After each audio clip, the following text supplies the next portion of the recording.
कि उसका बाप ही सैफ अली खान है तो उसको सैफ अली खान मिला, भाई तुझे सैफ पंचर छाप मिलेगा, क्योंकि बॉलीवुड और रियल लाइफ ये दो अलग चीज है। पर हमारी बेटियां ये समझती नहीं। तो 13-14 साल की बच्ची के दिमाग में ये कि अगर प्यार करना है तो मुसलमान से करो, मैं इतिहास में छप जाऊंगी, मेरी तो लव स्टोरी बन जाएगी। फिर वो अलग बात है, वो 35 टुकड़ों में आती है। दूसरी बात ये कि 25 साल की लड़कियों को ये बिगाड़ रहे हैं। 25 से 35 साल की शादीशुदा महिलाओं को बिगाड़ने का काम एकता कपूर जैसी महिलाएं अपनी टीवी सीरियल के माध्यम से करती है।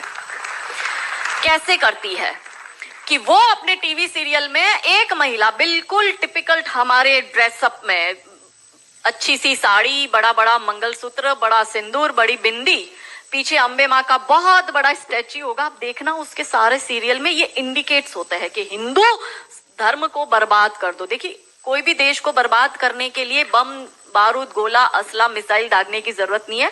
आप उस देश की सांस्कृतिक व्यवस्था, शैक्षणिक व्यवस्था और पारिवारिक व्यवस्था को खत्म कर दो, वो देश अपने आप खत्म हो जाएगा। यही षड्यंत्र चल रहा है। तो इस देश में महिलाओं और बेटियों के दिमाग को खराब कर दो, क्योंकि हम परिवार व्यवस्था में समझते हैं तो जो बेटी हमारी, आज हमारे घर की बेटी, वो किसी के घर की बहू बनेगी और वो दो परिवारों को जोड़ती है, तो उन परिवारों को बर्बाद करने का षड्यंत्र चल रहा है। तो होता क्या है, दिखाएंगे क्या सीरियल में? प्यार एक से करेगी, शादी दूसरे से करेगी, फिर जीवन में कोई तीसरा आएगा, दूसरा मर जाएगा, फिर चौथा पसंद आएगा, फिर दूसरा जो मर गया वो जिंदा हो जाएगा, फिर कंफ्यूज हो जाएगी चौथे के साथ जाऊं कि दूसरे के साथ जाऊं। यही दिखाती है वो। क्या सच में यहाँ जो मेरी महिला, मेरी बहनें बैठी है, वो बताओ कि क्या हम हिंदू महिला है 4-4 पुरुषों के साथ संबंध रखती है? बताओ, जोर से बोलो।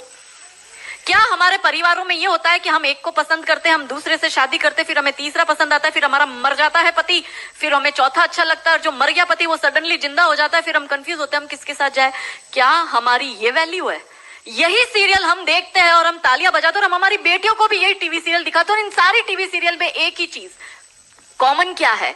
जो सास है वो एक नंबर की नालायक, जो ननंद है वो एक नंबर की नालायक, और ये दोनों बहू के खिलाफ प्लानिंग करेगी।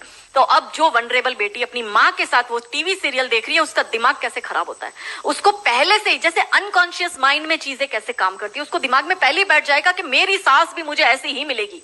क्यों हमारे हिंदू परिवार टूट रहे? क्यों आजकल हमारी बेटियों को ज्वाइंट फैमिली में रहना पसंद नहीं आता है? उसे शादी के दूसरे दिन अलग होना है।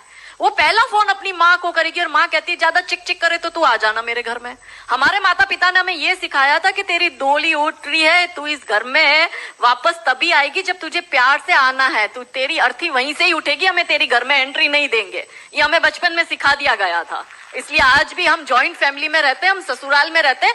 भारतीय सांस्कृतिक व्यवस्था, पारिवारिक व्यवस्था को हमने बनाए रखा है। फिर एकता कपूर क्या करेगी? अनुपमा जैसी सीरियल में, ये एक ऐसी सीरियल है इसमें इतने ब्रेकअप और इतने डिवोर्स दिखा दिए कि इतने तो मुझे लगता है यहाँ जितनी मेरी बहनें और जितने मेरे भाई बैठे, इनके जान पहचान परिवार पूरे खानदान में नहीं हुए होंगे, इतने उस एक सीरियल में दिखाए। अब हमारी बेटी जो वहां जाती है उसको लगता है मेरी ननंद नालायक, मेरी सास नालायक। इसलिए अब देखो सास बहू में निपटी नहीं। पहले कैसे निपटी थी, पहले कैसे रहते थे? और तीसरा जो मैंने कहा OTT, 35 से 45 वर्ष तक की महिला जो कि वर्किंग विमेन है, जो जॉब करती है, उस महिला को कैसे दिमाग खराब करना है फेमिनिज्म के नाम पर। यदि आप नौकरी कर रही है तो आपको परिवार नहीं चाहिए, आपको पति नहीं चाहिए, आपको सास ससुर नहीं चाहिए, वो सब आपके पैर की जूती, क्योंकि आप वर्किंग विमेन है, आप नौकरी कर रही है। और एक हाथ में दारू का ग्लास, दूसरे हाथ से सिगरेट फूको, अंग्रेजी में बड़ी बड़ी गालियां बको और आप अपने आप को फेमिनिस्ट कहो। क्या ये फेमिनिज्म है? ये फिल्म क्यों नहीं बनाते नायिका देवी पर, दुर्गावती पर, रानी कमलावती पर, रानी चिन्नमा पर, रानी अब्बका पर, रानी लक्ष्मीबाई पर? ये ऐसी फिल्म क्यों बनाते हैं? ये बनाए रानी नायिका देवी पर फिल्म के जिसने मोहम्मद गौरी को नपुंसक बनाकर गुजरात से मार के भगाया था और वो 13 साल तक वापस भारत में नहीं आया था। ये इसलिए नहीं बनाएंगे क्योंकि भारत की बेटी को करीना खान बनाकर उसकी कोख से तैमूर और जहांगीर पैदा करवाने हैं। बहुत बढ़िया, बहुत बढ़िया। ये नहीं चाहते कि हमारे देश की बेटी दुर्गा